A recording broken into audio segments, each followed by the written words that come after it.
Yo, what is up YouTube? Lee the Captain here, back again with another YouTube video on nothing other than Casper. I am loving Casper more and more by the day. However, in this video, I'm going to be talking about Casper, what's going on with Casper, and where I see it going forward. I'm also going to give you guys a quick update on the economy at large. However, first and foremost, Casper officially gets listed on Bitget, a Singapore-based cryptocurrency exchange. I think this is amazing and honestly, in my opinion, can create some price stability when it comes to Casper. However, Singapore is just on top of it when it comes to crypto. I mean, if you think about it, Bitget, Crypto.com, Engine, Avalanche, and many, many more. Singapore, yet again, is on top of it when it comes to crypto. And quick personal story time for me, Singapore holds a special place in my heart. I lived in Singapore for almost 10 years. So I love that place. It's amazing. The people, the food, the chicken rice. Shout out to Singapore. Wala wan le. And just how amazing the country is overall. However, let's get straight into it. Casper did host an AMA with Bitget, and honestly, I want to give you guys a quick summary on this because they mentioned a lot of important information. They talked about the development of Casper, where it's going forward, and what's going on with Casper right here, right now. The AMA was hosted by none other than the great matriarch of Casper Labs, their CTO, aka Medha Padlikar, and Ralph Kubli, a board member of the Casper Association. And they together mentioned a lot of interesting and amazing things when it comes to Casper, what they're doing, and what they are all about. In the AMA, Medha mentions how there are actually dozens of projects and partnerships in the pipeline, including several Fortune 500s. However, they can't talk about it right now or reveal any information because they are in a non-disclosure agreement. And if anything, this is such extremely bullish news when it comes to Casper. If you think about it, all the bullish news that's come out with Casper, all the partnerships, everything that they have going on right now pales in comparison to what they actually have going on behind the scenes. If you're bullish on Casper right now, it's not even the true reality of what Casper is. Honestly, what's been released with Casper right now, in my opinion, is just the tip of the iceberg.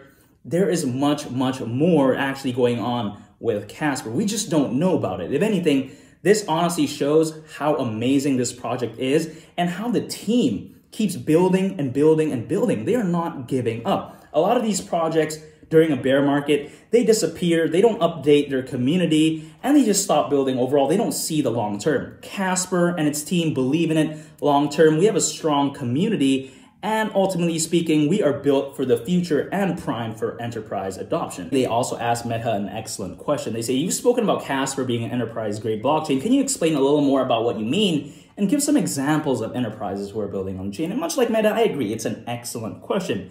She says, when we say enterprise grade, we don't mean Casper is a blockchain only for large Fortune 500 companies. What we mean is that we have built and continue to improve a robust layer 1 chain that companies, governments, and organizations of all sizes can easily adopt. This shows how the Casper framework and ecosystem is built for everyone and anyone, essentially speaking, and for organizations and governments of all shapes and sizes. Oftentimes, people don't understand that Casper is actually able to be integrated to not only these large institutions, but also small companies as well. And honestly, I feel like it's amazing how Medha cleared that up because, as I've said before, a lot of people only think Casper is built for large enterprises. That is absolutely not the case. And if you think about it, if you want blockchain technology to be adopted by the world at large, it has to be easily integrated to many companies, governments, you name it, not only just the big ones. They also asked Medha how Casper fares in comparison to the other L1 blockchains. And when the normal crypto enthusiasts think about a L1 blockchain, they think about Ethereum, Solana, Avalanche, Algorand. Casper doesn't really ring a bell to them. And to be honest, that shows how early you are when it comes to Casper. However, besides that point, if you take a look at this chart, it beautifully explains everything Medha mentioned as to why Casper is the superior L1. Think about it. Proof of stake, yeah, Casper shares it along with Solana, Avalanche, and Algorand. But when you think about Ethereum, Ethereum still has to change its consensus. We don't even know if it's going to work. And unlike Ethereum, Casper doesn't have to change the way it operates. It's already up and running. Now, when you talk about modern architecture, only Casper easily accessible, doesn't require knowledge of proprietary programming languages. Only Casper and Solana, but Solana doesn't have the complete package that Casper does, in my opinion. Customizable, easily upgradable smart contracts, only Casper. Highly secure private keys managed via multi-sig, only Casper. And if you talk about scalability, yes, Avalanche and Algorand is scalable, much like Casper, but again, they don't have the complete package when it comes to Casper, and they don't have it the way that Casper does. When you just take a look at this chart, just overall, honestly, it's easy to tell that Casper is a superior L1 blockchain, at least in my opinion. Now, a lot of people say, hey, if Casper is number one, are all these other L1s going to disappear into the ether, disappear into the abyss, so to speak? And to be honest, in my opinion, no, because think about it. In the world, there are many, many car brands, for example. You have Tesla, Rivian, you have Cadillac, you have Mercedes-Benz, you have BMW, you name it, right? However, if you think about it, why are all these car companies able to still profit and actually still have a customer base? I think much like cars, when it comes to cryptos, all these L1 blockchains are going to have their own fans, so to speak. Each enterprise, each business, each government is going to have their personal preference when it comes to using which blockchain. So in my opinion, there's room for everyone to eat. So does Casper need Solana to crash in order for it to go up? Absolutely not. There's room for everyone to eat. Ethereum can still prosper, Solana, Avalanche, Algorand, they still all can succeed. And Casper can still do very, very well. There's not only one king at the top of the hill when it comes to cryptos and just businesses overall in this world. Honestly, if anything, I think if large institutions, large corporations start implementing all these other L1s, and for example, if they feel dissatisfied, they may look into Casper. So if anything, if institutions, governments, they start using Solana, for example, Algorand, Avalanche, doesn't really matter, because if you think about it, you buy a BMW, for example, you don't really like it, you start looking at the competition, right? You look at Mercedes-Benz, or for example, you look at Volvo, there are a lot of options. So if anything, it's healthy competition, it promotes actually growth in Casper and just the whole crypto space overall. Also, Casper has foreign partnerships with governments in 2 different countries, more specifically China with Fuzhou, and India with Telangana. Sorry if I'm mispronouncing that, Telangana. However, it is amazing news when it comes to Casper, because Casper becoming the blockchain of choice for the city of Fuzhou in China, a population with 8 million people, Telangana, 3 million people. Just think about the potential of Casper. If you think about it, Casper still has a lot of room to grow, and just the fact that cities in China and a state in India like Telangana is actually even considering using Casper shows how early they are to the game and how they believe in it long term. Because if you think about it, these large cities, these governments, they have a lot of advisors who know what they're doing. And if you think about it, why are they choosing Casper? It truly speaks volumes to what Casper already has built and what it has in store for the future. So again, super, super bullish news when it comes to Casper, and just amazing for the community overall, because this shows that, hey, Casper is so strong, they're still doing it, and doing it with governments in countries, which is absolutely amazing. In the AMA, they also talk about how 8.2 billion Casper is currently staked. That's 75.52% of the total supply. That's insane. If you think about it, compared to these other top blockchains, Casper is ranked number 3. That is wild. People don't even know this. And to be honest, if anything, this shows how early we are when it comes to Casper. Just think about it right here. The potential of top blockchain tokens by market cap. Casper is ranked at the lowest in this chart. Think about it. Despite it being the lowest, it is ranked number 3 in terms of the staking ratio. That's insane. Shows how undervalued and how people don't even see the potential in Casper yet. Honestly, as I've said before, insane. I love Casper so much, and truly this chart shows why. And props to the Casper Insider for this chart on Twitter. If you take into consideration what I just showed you before, how Casper is ranked number 3 in terms of staking ratio, just behind Solana, and how it's so supremely undervalued when it comes to these other blockchains, you start to think about how Casper is supremely undervalued, like what I think. Now, when it comes to people, they often say, hey, I'm going to wait for Casper to go lower, then I'm going to buy. I'm going to wait for it to go to 1.5 cents, 2 cents, you name it. It very well could be, but if you think about it, does it really matter what price you accumulate Casper at? And keep in mind, these are the same people who are predicting Casper to go to $1, $2, $3, you name it. Yet they're afraid to get Casper at 3 cents. Think about this.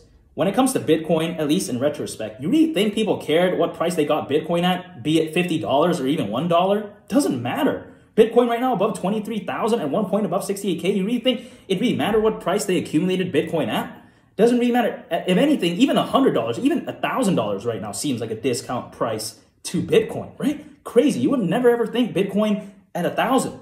But back then they thought it was supremely expensive.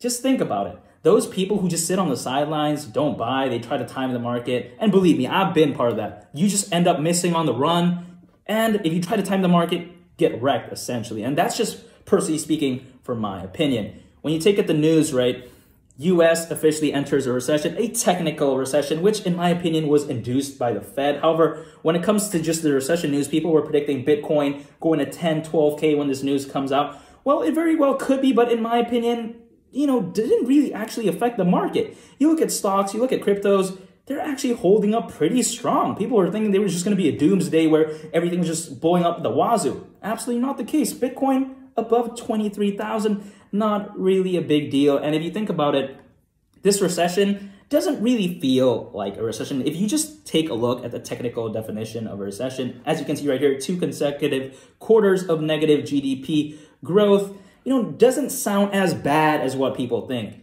Oftentimes when people think of a recession, they think about just like a doomsday thing.